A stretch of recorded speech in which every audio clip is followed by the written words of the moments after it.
Hi, everybody. I'm Tara Shrodes, and here I am at the Anton Art Center in downtown Mount Clemens. If you've never been here, you need to make a trip over because it's an excellent art center right in the heart of downtown. And right now they're featuring a student exhibition, which I'm sitting in, and upstairs, a private collection called Visions of American Life. And a featured artist up there in that it's a private collector, Sean and Nancy Cotton, and it is on loan to the Anton with participation from the Detroit Institute of Art. And I'm sort of on loan from the DIA as well. So today I'm going to be talking to you about an artist that's featured up there, the only artist that's female in this exhibition. And her name was Jane Peterson. Jane was born in 1876. I'm going to be glancing at my notes every once in a while because that's just how I roll. Anyway, Jane was born in 1876, passed away in 1965 at the age of 88 years old. She was born in Illinois, and when she was born, her name was actually Jenny, but she changed it after she graduated high school, a little rebellion there. She changed it to Jane.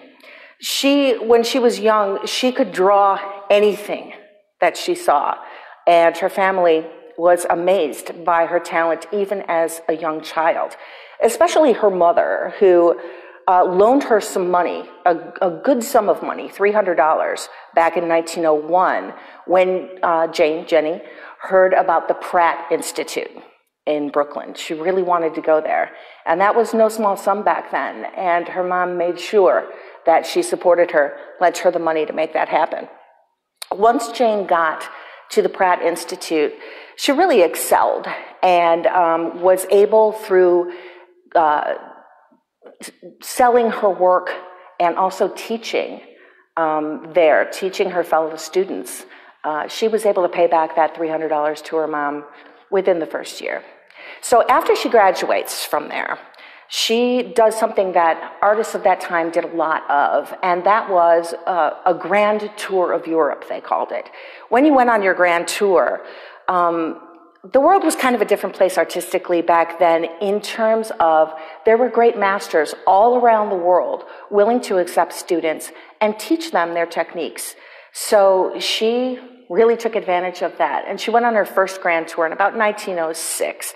She studied under a lot of famous artists, most notably Joaquin Sorolla. He was in Madrid at the time and was a huge influence on her.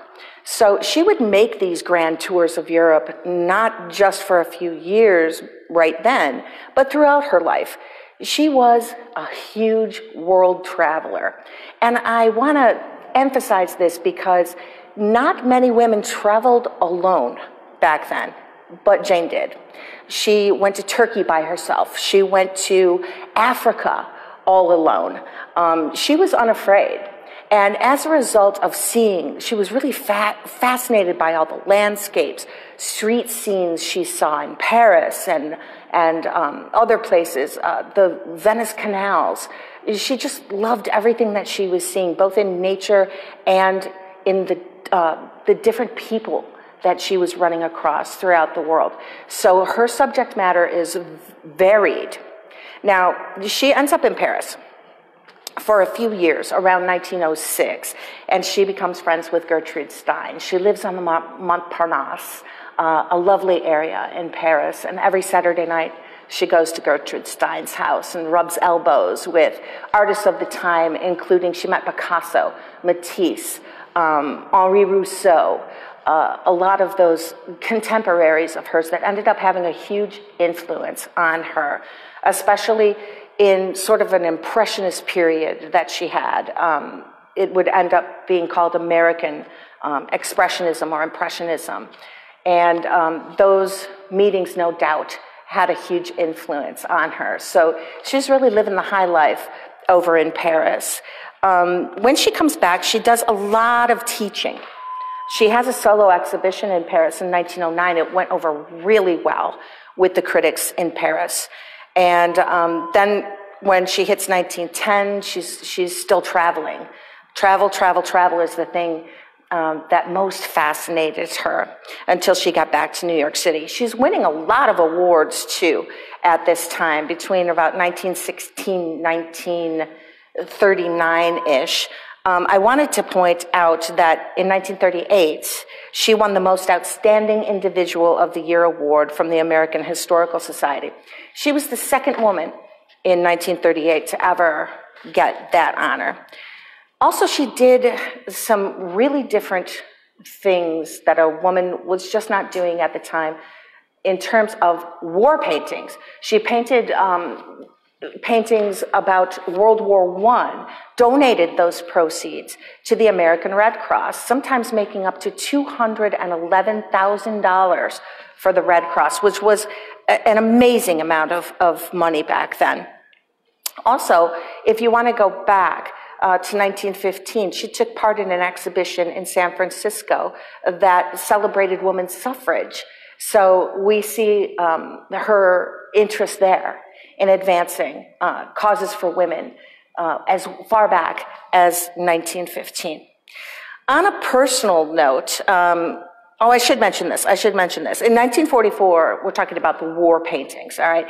So in 1944, she actually did a painting of 4 American service women, each representing a branch of the military. There was a whack and a wave and a spar and a Marine, all women. So she was celebrating that. And again, she raised a lot of money for war bonds. She also would take, instead of payment at the time, she would take payment for her work in war bonds. So personally, she didn't get married until she was 50 years old, and she married somebody who was almost 30 years older than her. He was a lawyer, and his name was Bernard Phillip.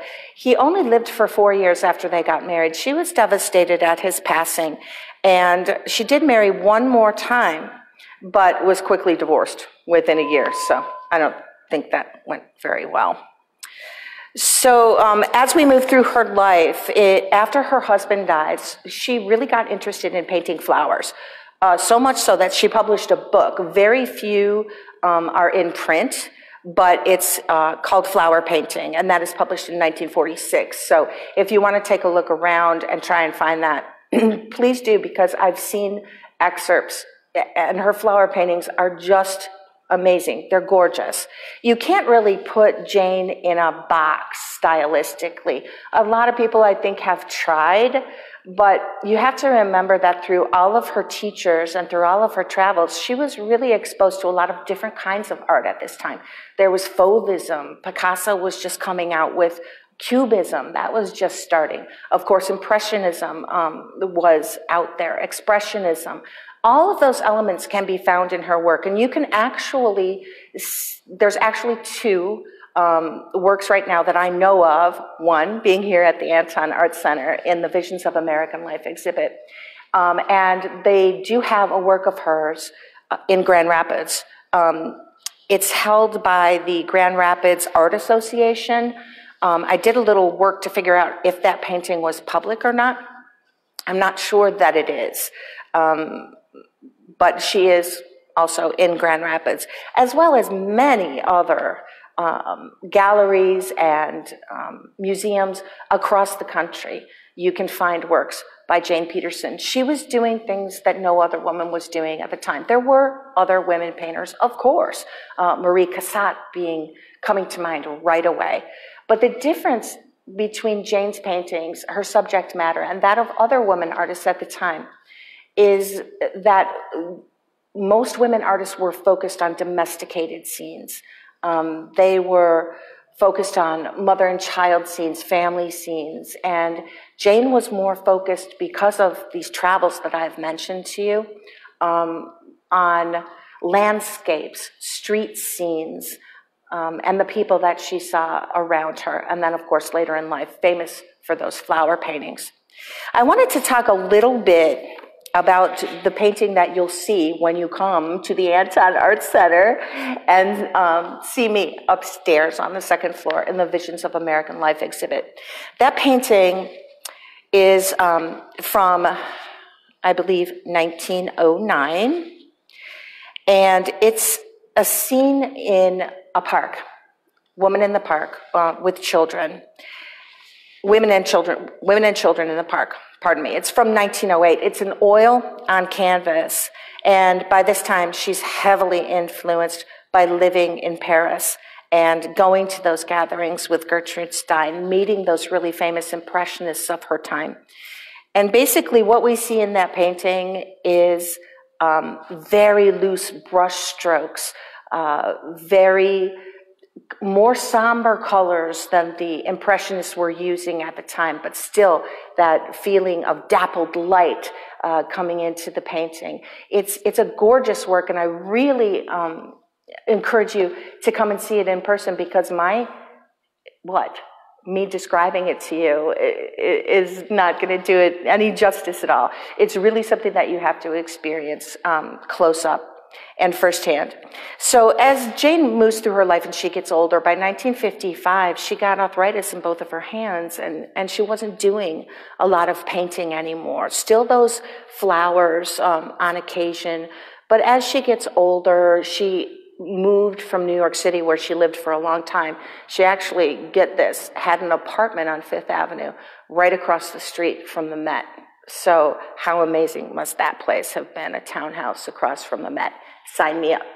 Anyway, after she has been in New York for a long period of time and doing all this traveling, she decides that she needs to settle down a little bit. She's 83 years old. This arthritis is really affecting her. So she moved in with her niece, and she passed away in Kansas, and that was in 1965. By the time she died, she was worth over $1 million, which is really something to be said for an artist. I don't want to get caught up in how much she was worth, though, because as Fran Lebowitz would say, we don't want to live in a society that celebrates the price of the artist, the price of the paintings, and not the painter or the artist themselves. So that pretty much wraps it up about Jane. I do really want to tell you that the other paintings here in the Visions of American Life exhibit are truly incredible as well. There's 13 works up there from 9 artists. We're here until April 13th.